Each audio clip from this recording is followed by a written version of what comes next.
Scholars vary in what they consider the age range of adolescence to be.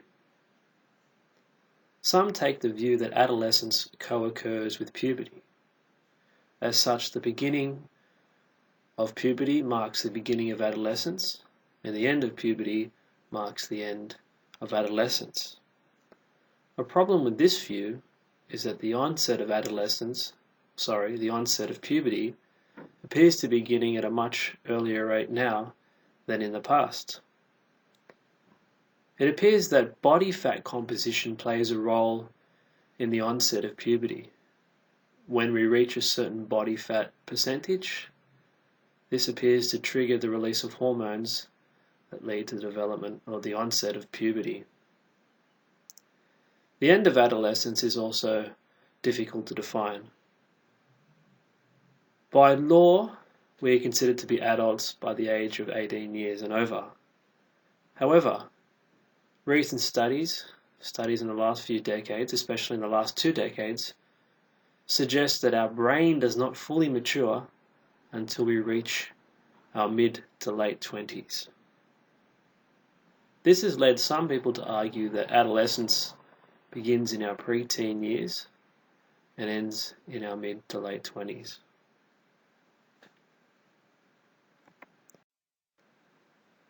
An examination of the human written record suggests that the idea of adolescence as a distinct life stage has a very long history.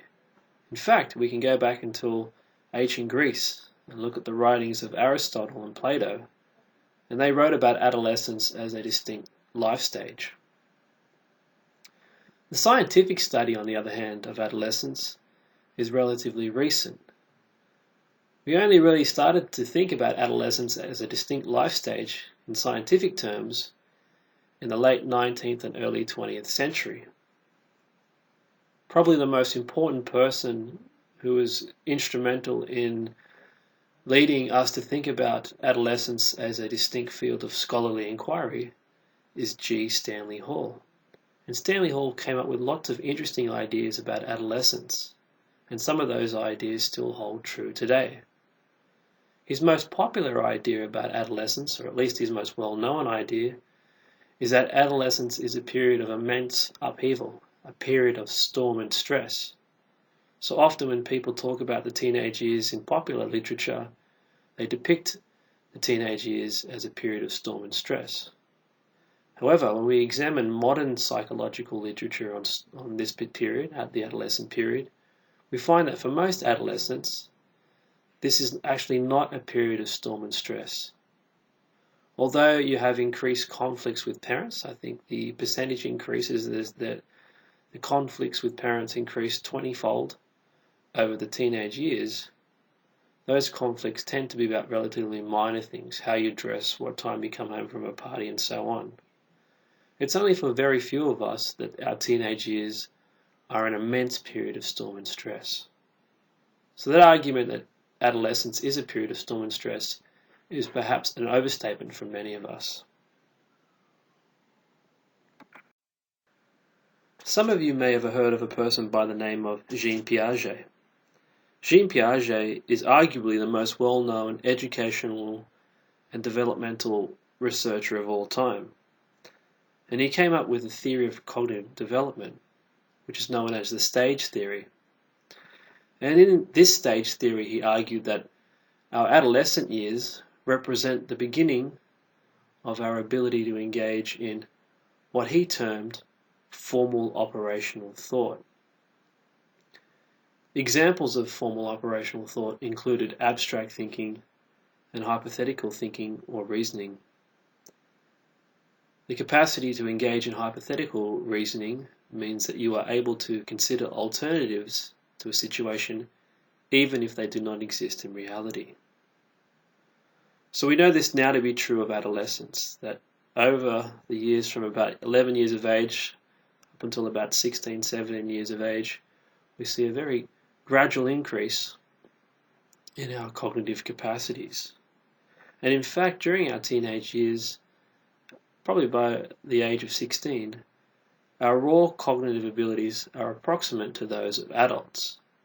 I used the word raw here because intelligence is not only determined by genetic factors, but by also social factors.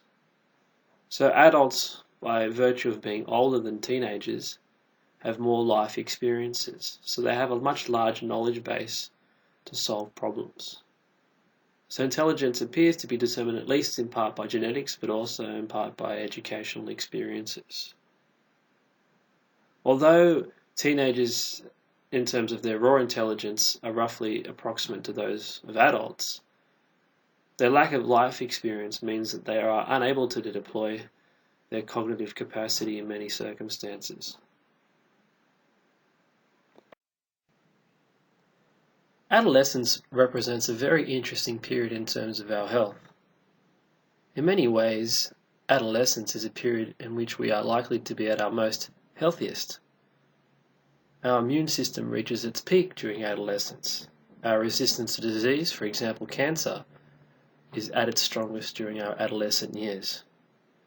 As I mentioned in a previous slide, our raw intelligence peaks during adolescence. However, whilst we have a very healthy body during our adolescent years, there are a number of disturbing trends. Crime rates peak during mid-adolescence. Adolescents are one of the groups in society that are most likely to die from preventable vehicle-related accidents. There are also peaks in drug and alcohol use, suicide, and the onset of mental illnesses often occur during our adolescent years. Jay Geed, a well-known researcher on the adolescent brain, argues that the adolescent years represent a paradox in that we are extremely healthy during our adolescent years, yet whilst we are extremely healthy, we are also really prone to taking risks that compromise our health. So why are we prone to taking risks? Well, on some level it's rather surprising that we take risks during our teenage years. In fact, when we carry out laboratory studies on adolescent risk-taking, especially perceptions of risk, we find that adolescents perceive risk very similar in the way that adults do. So they rate risks very similarly. However, whilst adolescents rate risks very similarly to adults, why do adolescents take so many risks that compromise their health? One of the factors at play here seems to be related to this idea of cold versus hot cognition. Adolescents do not tend to take risks in situations which are considered to be low arousal or cold cognition contexts. A cold cognition context could be filling out a survey for an experiment about risk-taking. A hot cognition context, on the other hand, is considered to be a high arousal context. An example of a hot cognition context would be performing a task in front of your peers. So when you perform tasks in front of your peers, this seems to arouse the emotional centers of the brain. So this could explain, for example, you might have a child at home who's very well behaved, and this could be your child, and then you find out at a later point or some point during their high school years that the police come knocking on the door and they tell you that your child has been in trouble for stealing a car. And this is rather perplexing. My child is well behaved, yet I found out that he or she has stolen a car. And a factor at play here is that it appears that teenagers perform differently when in the presence of peers than when they are by themselves. And here is an example of a hot cognition context. And you'll see in this link when you click on it why teenagers behave differently when in the presence of peers. It is well documented that adolescents are susceptible and responsive to peer group influence. In fact, during early and mid-adolescence, peer group influence outweighs that of adult influence. And there appears to be two processes at play in terms of peer group influence. First, there is social comparison. So adolescents use others' behaviour as a measure of their own behaviour. Another process, known as social conformity, is a situation in which adolescents adapt to the values, attitudes and beliefs of the peer group with whom they associate. Interestingly, the peer influence can be both positive or negative. If a peer associates with fellow peers who have antisocial attitudes, values and beliefs, then that particular peer is likely to adapt those same values, attitudes and beliefs. Likewise, if a peer associates with other students who have high academic achievement values, are highly motivated, this can lead to pro-social influences. So if you associate with a positive peer group, this can lead to pro-social outcomes.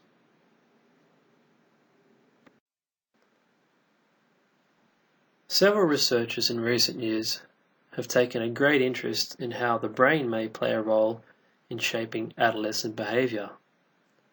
It is important to re-emphasize that the link between brain and behaviour is still not well understood. Despite this, we have been able to develop some interesting insights into the relationships between the brain, the development of the adolescent brain, and their behaviours.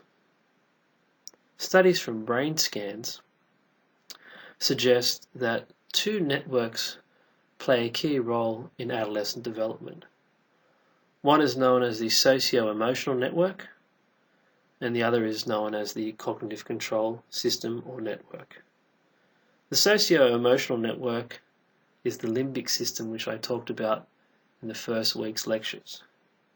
So examples of brain structures in the limbic system are the thalamus, the amygdala and so on.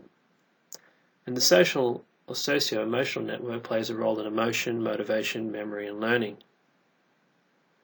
The cognitive control network refers to the front part of the brain, the frontal lobes.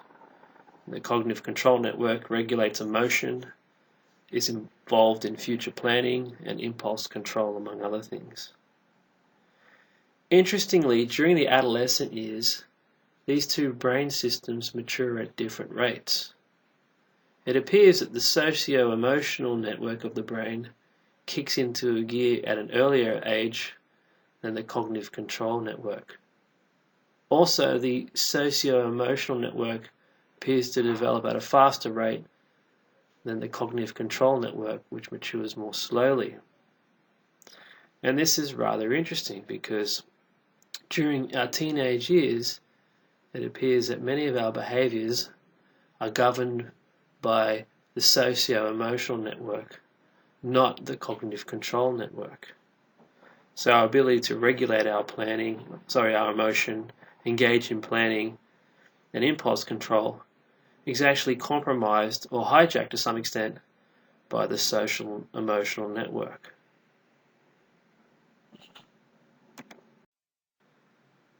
So when is the socio-emotional network likely to play a role in adolescent behaviour?